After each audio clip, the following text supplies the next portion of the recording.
Bonjour à tous, aujourd'hui dans cette vidéo on va parler de la pression des pneus. C'est une question importante, vous êtes nombreux à m'avoir posé cette question, quelle pression je dois mettre dans mes pneus? Et vous allez voir que c'est pas une question anecdotique parce que ça peut jouer sur votre rendement, sur votre tenue de route, donc sur votre sécurité. Donc c'est pas un point à négliger. Et vous allez voir qu'on a souvent tendance à surgonfler les pneus. Et ça, c'est quand même pas ce qu'il y a de mieux. Donc tout de suite, on va voir les problèmes qu'il peut y avoir si on est surgonflé ou sous-gonflé.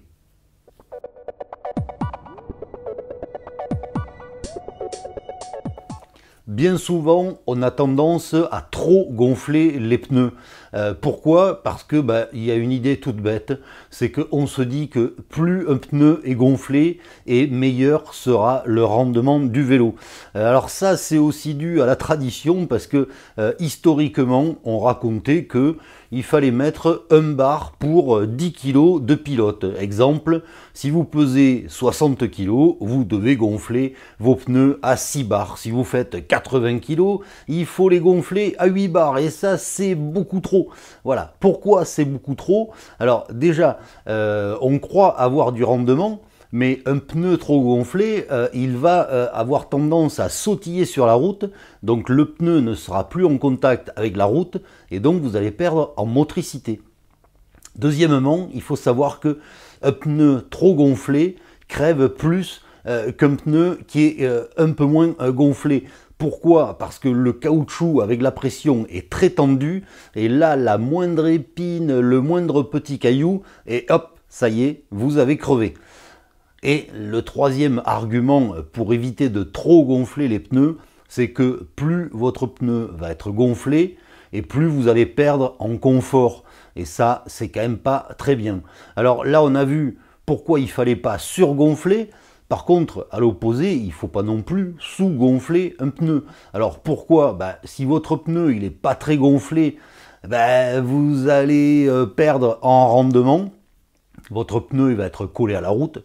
Deuxièmement, en termes de tenue de route, si votre pneu il est pas bien gonflé, il aura tendance à se tordre et donc vos trajectoires seront pas précises.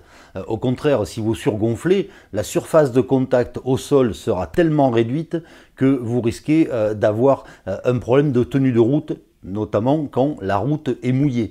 Le dernier élément pour pas sous-gonfler un pneu, c'est que si votre pneu est sous-gonflé, dans ce cas-là, vous risquez de pincer. C'est-à-dire que si vous prenez un choc avec une tranchée, un nid de poule, une bouche d'égout, votre pneu va s'écraser et vous allez pincer la chambre entre le sol et la jante.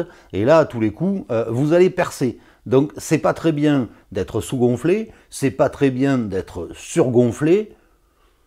Maintenant, on va essayer de trouver quelle est la bonne pression.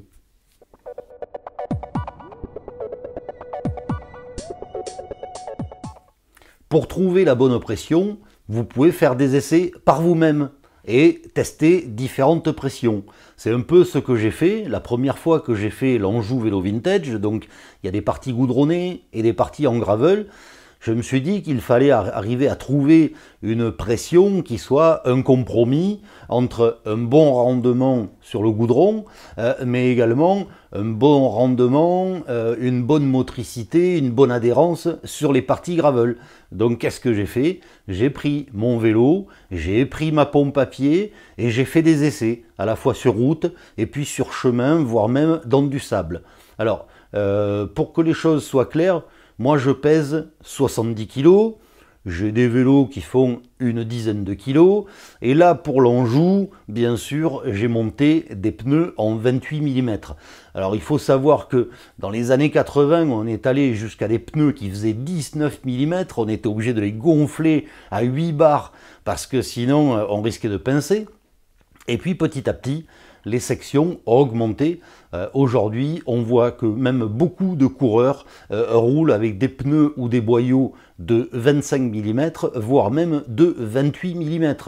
Et ils ne perdent pas de rendement. Par contre, ils ont du confort et de la tenue de route.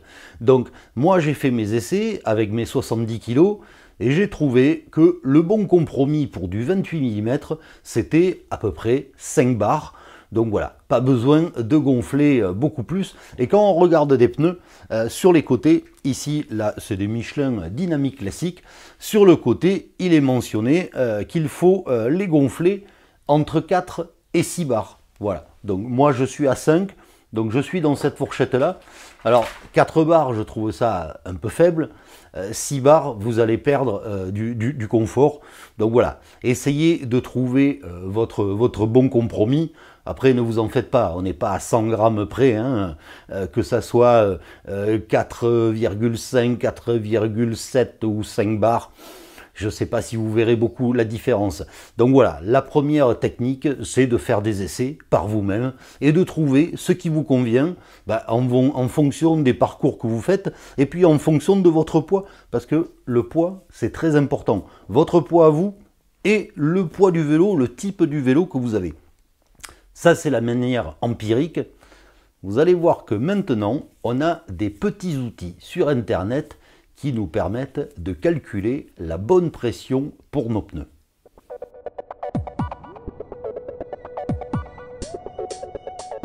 Ces outils, ce sont des calculateurs de pression de pneus et si vous cherchez sur Internet, vous les trouverez très facilement. Mais malgré tout, dans la description, en dessous de la vidéo, je vous mets 3-4 sites qui permettent de calculer ces pressions. Et justement, on regardera un petit peu les différents résultats qu'on obtient.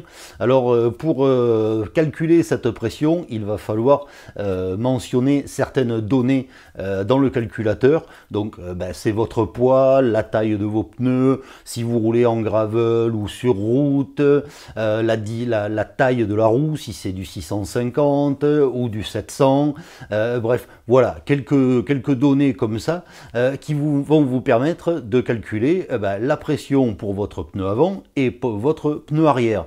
Donc là, tout de suite, ce que on va faire, c'est que je vais vous amener sur mon ordinateur et on va aller tester un premier site qui nous permet de calculer la pression des pneus.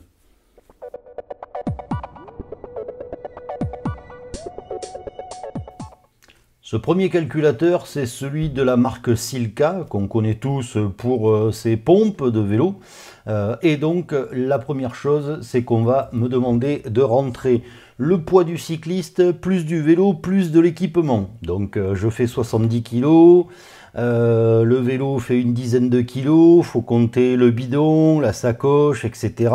Bon, les vêtements, allez, on va dire 83 kilos. Voilà pour ça. Ensuite, on va rentrer l'état de surface sur lequel je roule. Donc bon, c'est pas des pistes en bois, c'est pas forcément des routes, des chaussées toutes neuves, on va dire chaussées usées, quelques fissures. Voilà, là on passe à peu près partout. La largeur du pneu, donc je vais rentrer 28. Le diamètre de la roue, c'est du 700C. Le type de pneu. Alors, pneus haute performance, carcasse milieu de gamme, tube, donc ça c'est pour les boyaux, pneus anti-crevaison, donc on va mettre carcasse milieu de gamme. Alors la vitesse moyenne, bon ben ça, ouais, moi je suis pas en compétition, allez, on va mettre récréatif, je sais pas trop ce que ça veut dire. La répartition du poids, triathlon, vélo de route, gravel, VTT, vélo de route. Voilà. Et à ce moment-là, on va pouvoir calculer notre pression. Donc là, ça me dit 5,2 bars pour la roue arrière et un petit peu moins, 5,05 pour la roue avant. Donc vous voyez que moi, avec mes 5 bars, je suis pas trop mal parce que 5,05, ça, bon, il faudrait une pompe à affichage digital pour arriver à rentrer cette pression. Et là, on est à 0,2 bars de différence. Donc voilà, on est à peu près à 5 bars devant et derrière. Ça, c'était le premier calculateur.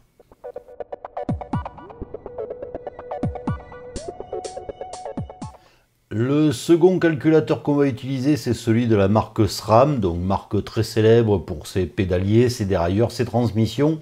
On a à peu près les mêmes indications qu'on va rentrer. En premier, le poids du cycliste, donc 70 kg. La discipline route, le poids du vélo, on va remettre 10 kg.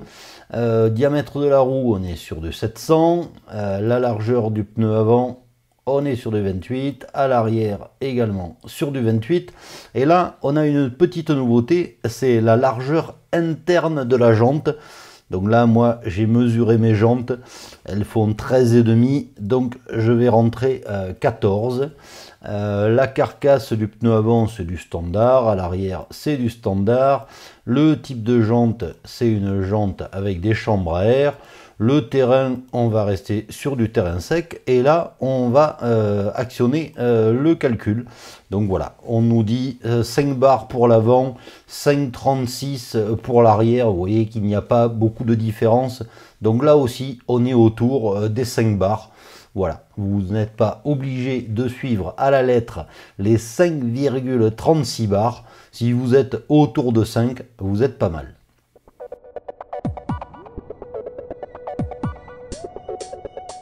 On va tester un troisième calculateur de pression. Là, c'est le calculateur du site CS Bikes.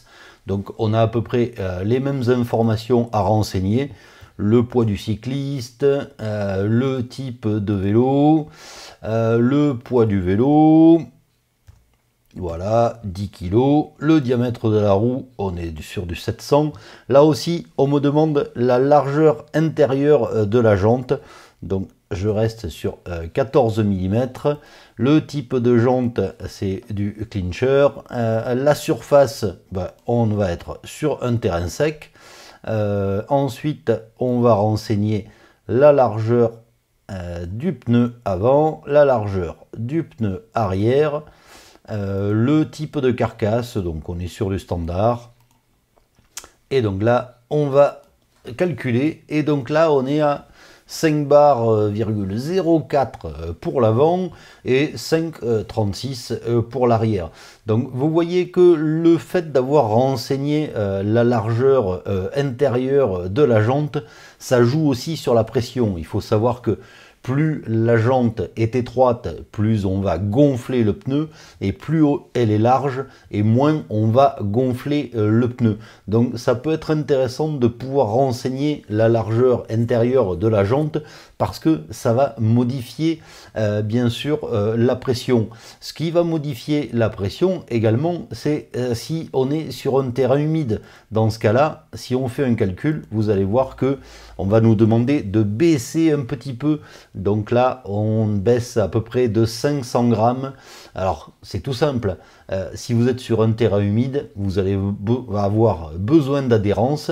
Et donc là, qu'est-ce qu'on va faire? On va baisser la pression.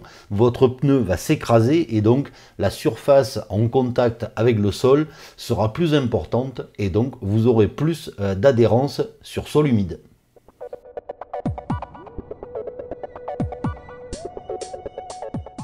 J'espère que cette vidéo vous aidera à bien choisir la pression de vos pneus ou de vos boyaux. Vous voyez que ces calculateurs sur internet sont quand même très pratiques. Il ne faut pas forcément s'en tenir à la valeur donnée. Mais voilà, si on vous dit entre 4,5 et 5 bars, voilà, vous arriverez à trouver ça.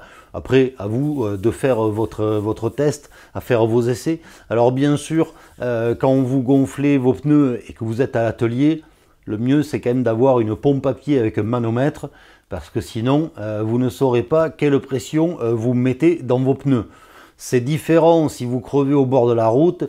Là, vous avez votre pompe, vous allez regonfler et puis vous allez faire un peu comme vous le sentez en appuyant sur le pneu. Et puis, vous ne mettrez pas forcément la bonne pression. Mais quand vous êtes à l'atelier, autant faire les choses comme il faut. En tout cas, j'espère que cette vidéo vous sera utile. Et comme toujours, je vous dis à bientôt pour d'autres vidéos.